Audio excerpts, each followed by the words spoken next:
Halo Sobat Sehat, kembali lagi bersama kami di Q Time, Quality Time with Quality Person and Quality Topic.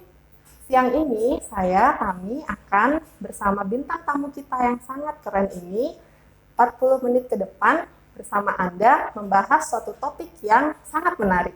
Siapa lagi bintang tamu kita kali ini? Kita sambut Dr. Loli Lesmana. Swastiastu, selamat Swastiastu siang. dokter, selamat Swastiastu siang. Tami. Apa kabar Dokter Loli? Baik, sehat. Hari ini kelihatannya seger banget ya. Ya, karena kita semangat sekali diundang ke acara yang sehebat ini. Iya. Terus Dokter Loli biasanya sekarang kegiatannya apa aja nih? Apa masih sering swab dokter? Ya, swab sudah mulai berkurang sekarang. Kita bersyukur COVID sudah lebih baik.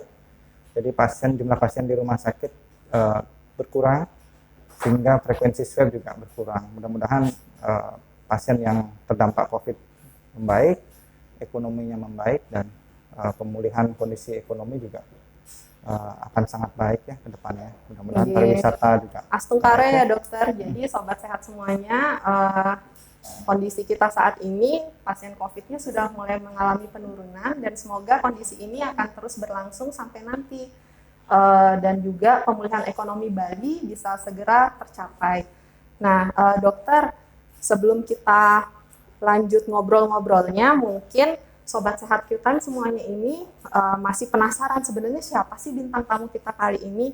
Saya berikan kesempatan nih pada Dokter Loli buat memperkenalkan diri. Silahkan dokter. Baik, terima kasih Tami. Saya sebenarnya sebelum memperkenalkan diri mengucapkan terima kasih ya sudah diundang di acara yang sebagus ini. Saya surprise di kontak dari tim Q Time untuk mengisi acara yang menurut saya akan sangat bermanfaat karena acara ini begitu banyak viewer, begitu banyak follower di Instagram maupun di YouTube. Jadi saya benar-benar merasa terhormat sebenarnya bisa diundang dan bisa bicara di sini. Kita bicaranya santai, tapi saya harap semua materi yang kita akan sampaikan di sini akan bermanfaat. Sebelum mulai, mungkin seperti kami bilang tadi, kalau tidak kenal mungkin tak sayang ya. Jadi saya perkenalkan diri, saya Dr. Loli Lesmana, spesialis THT. Saat ini saya bertugas di Rumah Sakit Universitas Udayana. Mungkin saya cerita singkat tentang riwayat kelahiran sampai sekarang ya. Iya boleh dok. Saya lahir di Klungkung, di kota kecil ya, Klungkung, tahun 1984. Dari Klungkung saya mau menyelesaikan SD, SMP, dan SMA di Klungkung. Mungkin saya salah satu yang beruntung bisa melanjutkan pendidikan S1 kedokteran di FK Universitas Udayana dari sekian banyak siswa. Mungkin salah satunya saya beruntung dan support dari orang tua, support dari orang-orang terdekat juga, sehingga bisa masuk di FK UNUD tahun 2002, sehingga menyelesaikan S1 dan profesi di tahun 2008. Setelah itu bekerja dulu sebagai dokter umum di klinik dan di rumah sakit, dan melanjutkan pendidikan spesialis di tahun 2008 dan menyelesaikan di tahun 2017. Jadi singkatnya, setelah tamat saya bekerja di beberapa rumah sakit dan keberuntungan itu berlanjut sampai sekarang. Saya akhirnya bisa bekerja di Rumah Sakit Universitas Udayana.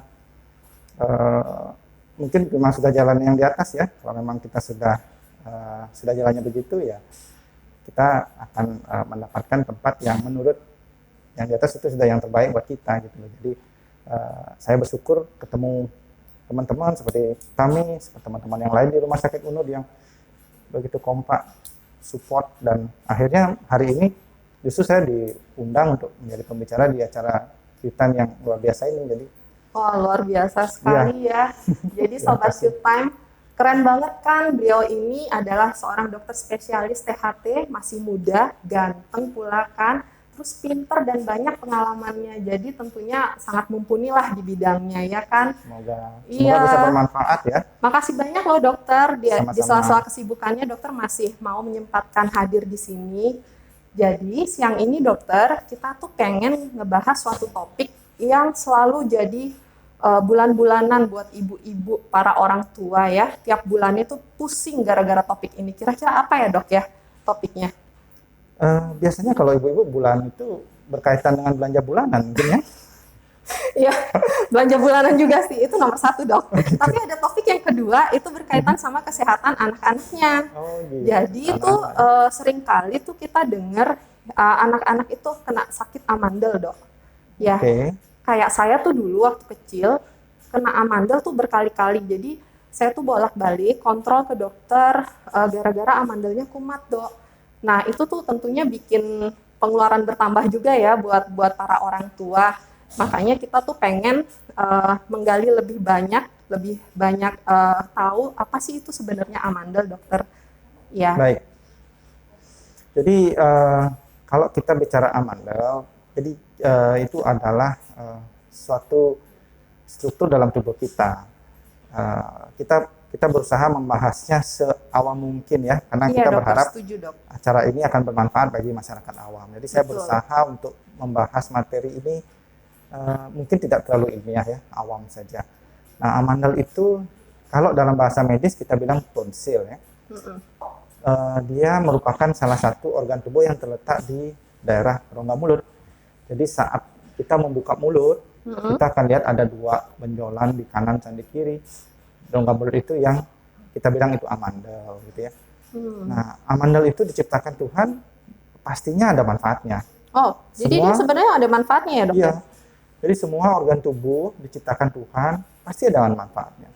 Jadi amandel itu berfungsi sebagai sistem imunitas. Jadi kalau kita bilang sistem kekebalan tubuh, dalam bahasa gampangnya dia diciptakan sebagai salah satu tentara dalam memerangi makanan atau kuman atau mungkin infeksi yang masuk ke dalam rongga mulut kita. Dia Oh, sebagai gitu. tentara garda terdepannya supaya hal-hal jahat atau makanan, bakteri yang jahat tidak masuk lebih lanjut ke dalam saluran pencernaan atau ke dalam paru-paru yang lebih dalam. Oh gitu, jadi penting banget ya sebenarnya dok. Betul, Itu organ tubuh yang dimiliki sama semua orang ya dokter ya? Berarti betul. ada di anak-anak, ada juga di dewasa berarti dokter? Iya, betul. Jadi amandel itu memang sama seperti usus buntu ya. Dia sama-sama punya fungsi, tapi terkadang dia bisa juga menjadi tidak berfungsi sebagaimana mestinya. Oh, nah itu dia tuh dok.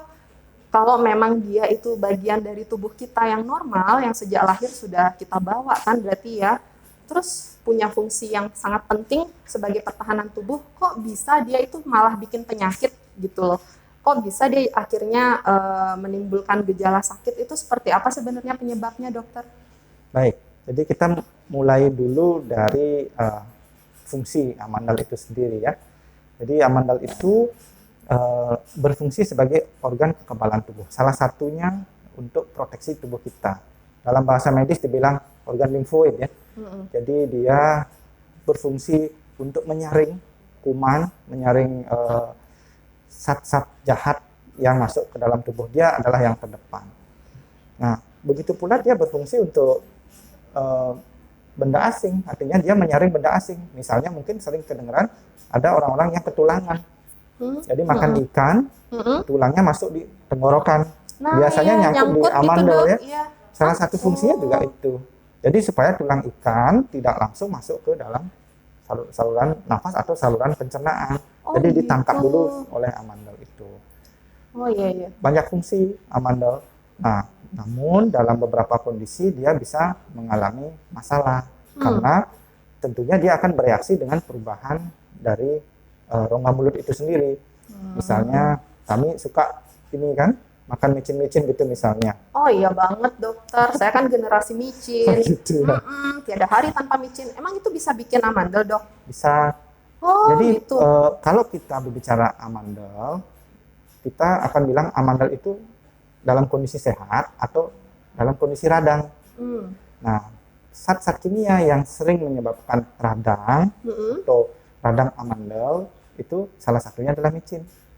Salah satunya. Oh iya iya. Jadi saat kami makan zat-zat yang kita bilang monosodium glutamat atau micin itu ya dalam bahasa kerennya ya, dia bisa masuk ke dalam amandel. Nah, saat itu masuk ke dalam amandel, dia bisa menyebabkan reaksi radang. Kenapa terjadi reaksi radang di amandel itu? Karena amandel itu tadi, dia berfungsi untuk proteksi kita. Nah, saat ada zat-zat yang dianggap membahayakan tubuh kita, dia akan memproteksi. Dia akan menciptakan reaksi radang. Reaksi radang itu bukan sesuatu yang jelek.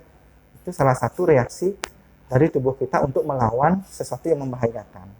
Sama seperti kami bersin atau batuk. Bersin atau batuk itu bukan sesuatu yang membahayakan atau bukan sesuatu yang jelek, tapi itu salah satu mekanisme untuk melindungi kita. Jadi radang dari amandel itu juga mekanisme dari amandel itu sendiri untuk melawan zat-zat yang berbahaya atau kuman. Nah, dia menjadi radang itu memiliki fungsi, dia menciptakan lebih banyak sel kekebalan tubuh. Oh gitu. Jadi untuk menciptakan sel kekebalan tubuh, pabrik yang ada di amandel itu dia produksi banyak. Jadi pabriknya itu dia akan memproduksi lebih lagi karena ada serangan dari luar. Sama seperti negara, dia memproduksi lebih banyak tentara.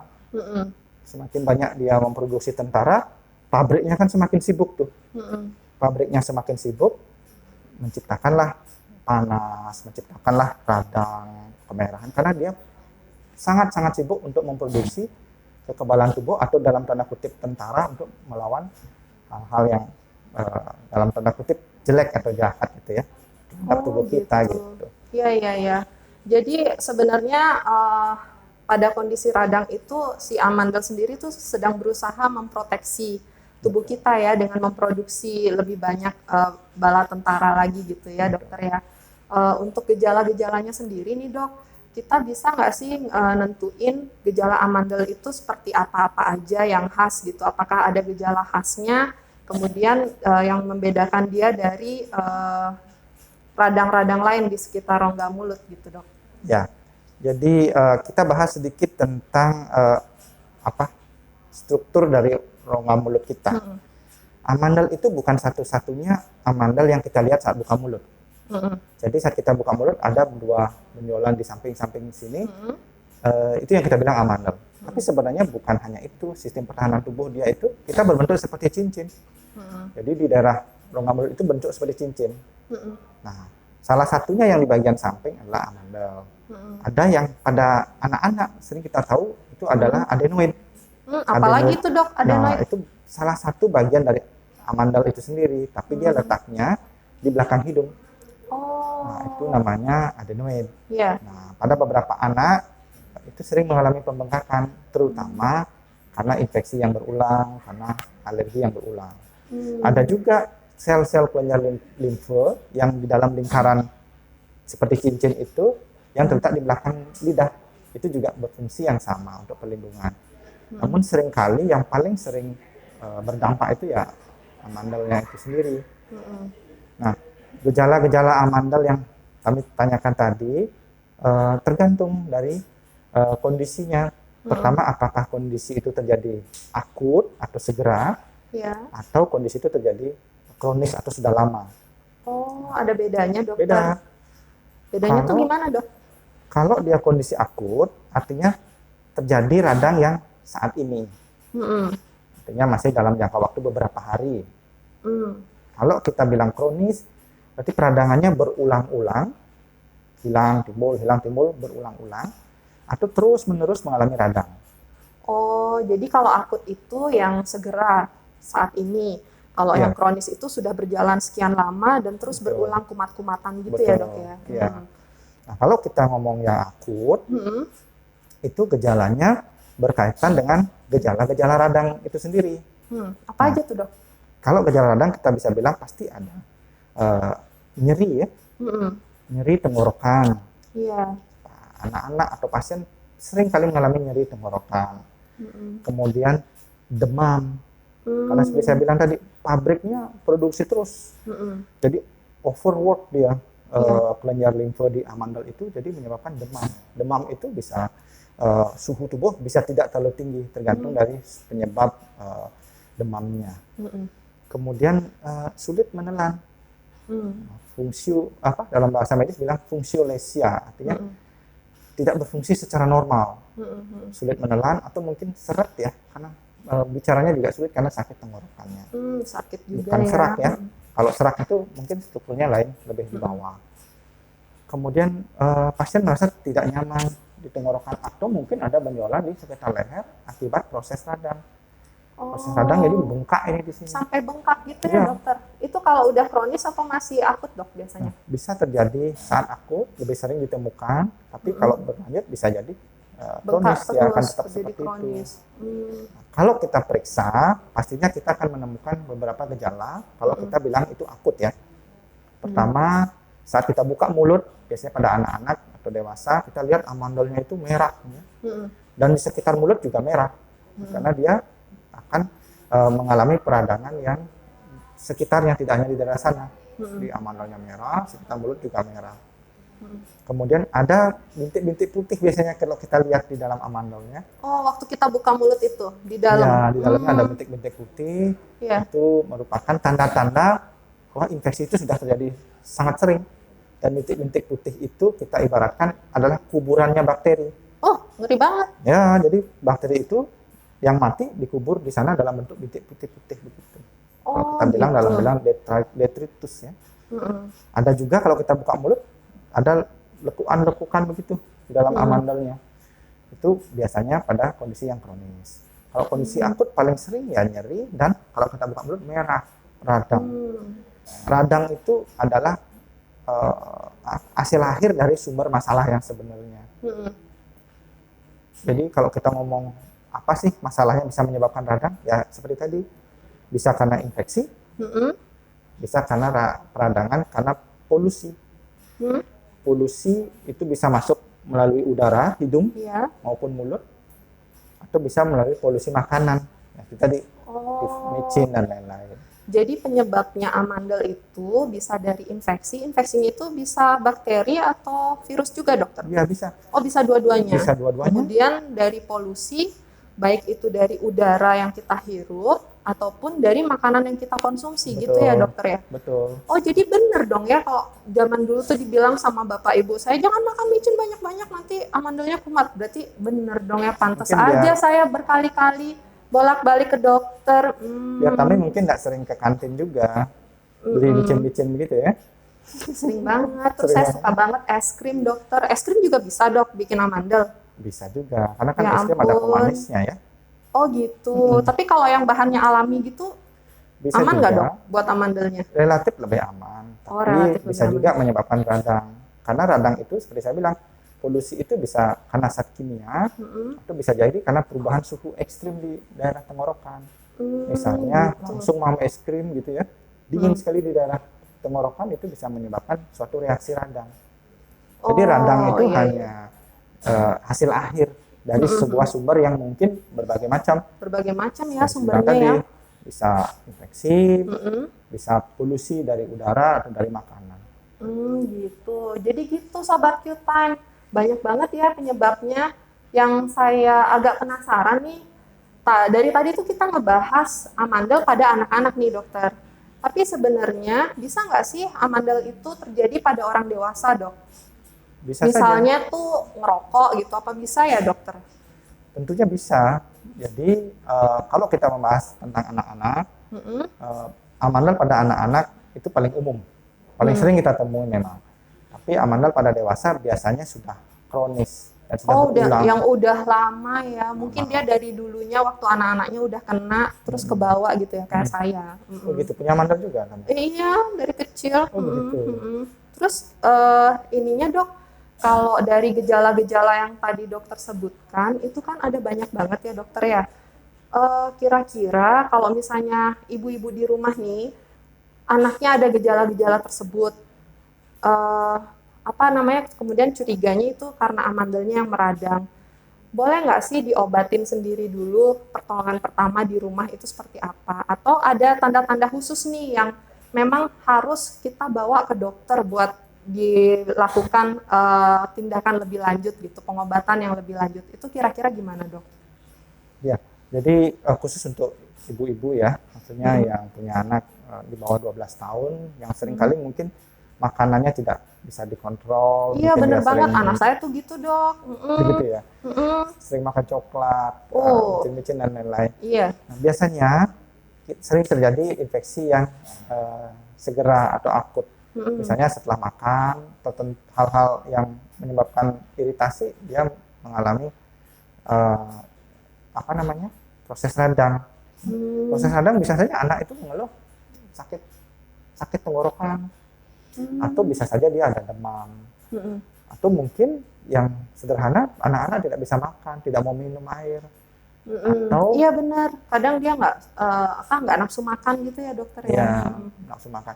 Nah, itu diperlukan kewaspadaan dari orang tua dan mungkin perlu pemeriksaan. Nah, memang lokasi amandel itu kan terletak di dalam mulut ya, agak Iya. sulit memeriksa jika bukan artinya berpengalaman untuk itu. Mm-mm. Kalau misalnya kita membuka mulut anak itu sembarangan, jadi seringkali muntah anaknya malahan gitu. Mm-mm.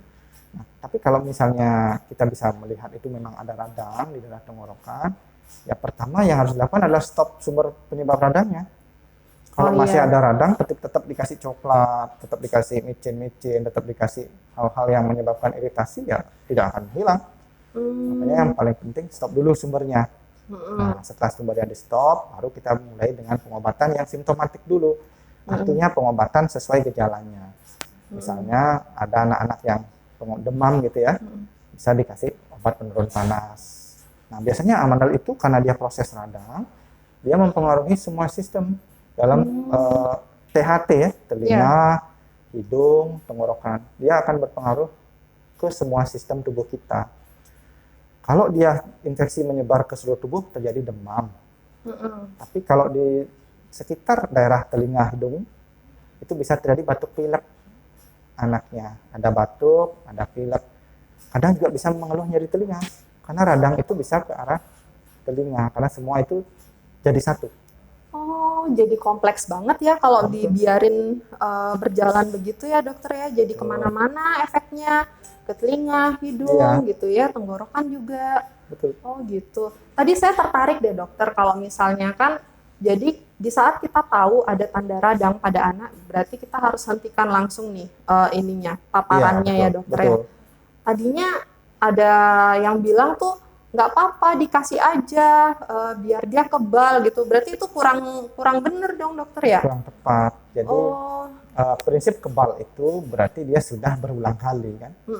Jadi sudah mengalami radang dikasih obat, kembali radang dikasih obat lagi, itu mengarah ke arah kronis. Oh gitu. Iya, kita mengusahakan amandel itu berfungsi sebagaimana mestinya, artinya senormal mungkin.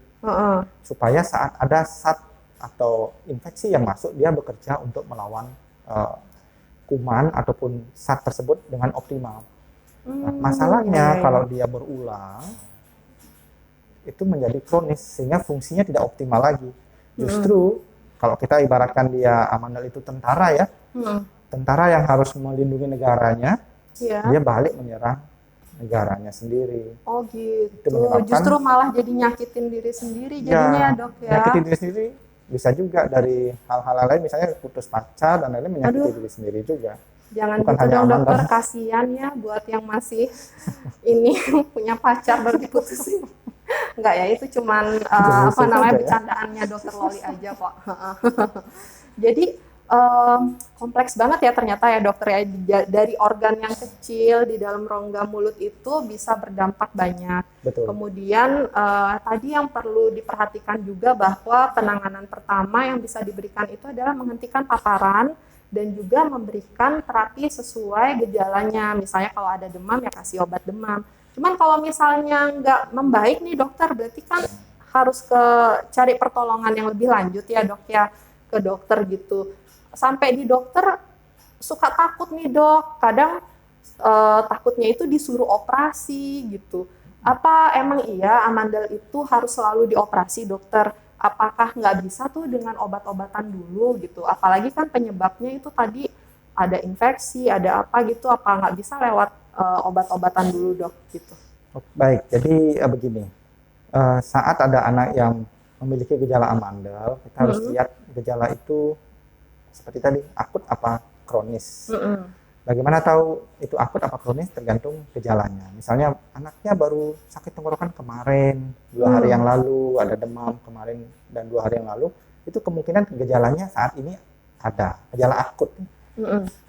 Jadi kalau ada pernyataan bahwa ini sudah sering terjadi, misalnya setahun 5 kali dok, 1 tahun, kemudian setiap bulan begini, berarti ada gejala yang kronis. Berarti gejala yang kronis itu saat ini dia gejalanya akut. Artinya ada pengulangan gejala yang sama dalam sekian rentang waktu gitu ya. Nah, tentunya kalau ke dokter pasti akan diberikan terapi dulu untuk kondisi saat ini. Misalnya sedang demam, sedang sakit tenggorokan, dan misalnya setelah diperiksa dokternya yakin bahwa ini adalah infeksi bakteri. Mungkin akan diberikan antibiotik, mungkin akan diberikan anti radang dan obat batuk pilek kalau memang diperlukan, serta obat demam. Namun jika itu tidak khas sekali bahwa itu adalah infeksi bakteri, bisa dipertimbangkan untuk tidak diberikan antibiotik, terutama pada anak-anak. Karena seringkali infeksinya virus. Oh gitu. Jadi sebenarnya memang kita perlu konsultasi ke dokter ya, pemirsa sekalian, untuk mengetahui lebih jelas penyebabnya itu sebenarnya apa sih, supaya anak kita nggak dapat obat yang tidak diperlukan. Sebenarnya kan kasihan ya kalau anak kecil tuh minum obat banyak, terus kena paparan antibiotik terus gitu. Padahal sebenarnya nggak perlu gitu ya. Iya, orang tua cepat memberikan langsung antibiotik. Itu sebenarnya bukan sesuatu yang bijak ya, kecuali kita benar-benar yakin, kita benar-benar punya pertimbangan tertentu untuk memberikan antibiotik, terutama pada anak-anak. Karena resistensi, artinya kekebalan kuman terhadap antibiotik saat ini sangat-sangat tinggi ya. Oh gitu dok. Jadi ya gitu deh ya, kembali lagi terapinya itu akan tergantung pada gejala yang muncul, kemudian tergantung juga dari penyebabnya, etiologinya. Terus sebenarnya kapan dong dokter sampai amandel itu butuh operasi itu kapan? Baik. Saya tuh pernah dengar tuh katanya temen saya tuh waktu SD ya, dia bilang aku abis operasi amandel, amandelnya segede bakso, kata dia gitu.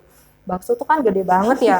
Apa iya beneran segitu dokter? Terus sebenarnya saya jadi bingung. Saya sih nggak sampai operasi ya waktu itu, cuman bolak-balik ke dokter dan syukurnya dengan obat itu udah membaik gitu, nggak sampai yang harus dioperasi. Kayak saya jadi penasaran sebenarnya yang kayak gimana sih yang harus dioperasi dok, amandel itu? Ya, jadi mendengar kata-kata operasi, setiap orang tua termasuk saya juga pasti akan merasa tidak nyaman. Iya, benar karena banget. Sudah bayangannya sudah pasti yang serem-serem ya, operasi nanti tidak berbahaya dan lain-lain. Kemudian saat kita sebagai dokter mempertimbangkan untuk operasi, itu pastinya adalah sesuatu keputusan yang akan sangat menguntungkan buat anak dan keluarga dibandingkan dengan risiko operasi itu sendiri. Nah, meskipun semua risiko dari operasi itu ada, tapi kita tetap minimalisir dengan persiapan yang baik. Harapannya nanti setelah operasi pasien mendapatkan benefit yang lebih dari tindakan yang kita lakukan. Nah, sekarang kembali, apa pertimbangan kita sehingga kita memutuskan ini untuk operasi? Pertama, ada indikasi absolut, artinya harus operasi. Dokter nanti akan bilang ini harus operasi. Yang kedua, ada indikasi relatif, artinya disarankan. Keputusan itu dikembalikan ke orang tua, silahkan kalau memang mau diambil tindakan atau tidak, itu kembali relatif ya, 50-50. Tapi untuk beberapa hal yang harus itu bukan berarti dipaksa begitu ya, cuman strongly recommended, artinya direkomendasikan sekali. Pertama, untuk anak-anak yang memiliki gangguan menelan, anak-anak yang tidak bisa makan, itu akan mempengaruhi tumbuh kembangnya. Anak-anak yang mengalami gangguan pernafasan, seperti tidurnya ngorok, sampai-sampai misalnya ada yang sleep apnea, itu yang kita bilang sekarang berhenti saat tidur. Jadi berhenti nafas saat tidur. Oh, ngeri juga ya. Iya, itu akan mempengaruhi terhadap oksigenasi otaknya. Gitu. Saat oksigenasi otak berkurang, anak akan bangunnya tidak baik, imunitasnya rendah, kemudian oksigenasi otaknya kurang, menyebabkan banyak penyakit. Kemudian amandel itu sendiri bisa mengakibatkan gangguan tumbuh kembang dari muka itu anak sendiri. Mukanya kenapa, Dok? Gangguan dari gigi, pertumbuhan gigi, karena ada amandel yang di belakang hidung yang saya bilang, adenoid, bisa mengganggu nafas. Jadi anak sulit bernafas dari hidung. Itu bisa sering menyebabkan masalah sinusitis, bisa menyebabkan masalah hidung tersumbat dan ngorok seperti tadi. Dan anak-anak sering bernafas lewat mulut, sehingga gigi itu cenderung akan maju. Gitu. Hanya karena masalah amandel itu sendiri. Bahkan membuat masalah estetik juga ya. Macam-macam. Ternyata kalau dibiarkan itu resikonya besar juga ya, kalau dibiarkan sampai membesar begitu. Oke, dokter, sebenarnya kalau habis operasi itu amandel bisa kumat lagi nggak sih, Dok? Kalau dari pengalaman dokter? Baik, jadi kalau misalnya kita bicara kumatnya amandel, amandel itu kan ada amandel yang tonsil ya, kita bilang di samping ini, kalau sudah diangkat, dia tidak akan bisa kembali lagi. Tapi kalau kita bicara amandel yang namanya adenoid pada anak-anak yang ada di belakang hidung, setelah itu diangkat, kalau paparannya berlanjut, misalnya polusi udaranya, alerginya, dan infeksinya berulang-ulang, dia bisa membesar kembali yang di belakang hidung. Sehingga seperti tadi kita bilang bahwa itu harus diangkat karena mungkin mempengaruhi pernapasan. Jadi kalau yang dioperasi itu nggak langsung dua-duanya, nggak langsung semuanya gitu ya, dokter ya? Yang diangkat itu. Jadi kembali ke indikasinya, tentunya dokter akan melakukan pemeriksaan secara menyeluruh. Sejauh mana dampak dari amandel itu terhadap sistem tubuh kita, terhadap sistem telinga, hidung, dan tenggorokan. Apakah sampai menyebabkan komplikasi telinga, apakah menyebabkan sumbatan hidung seperti saya bilang tadi, apakah tenggorokan juga terganggu.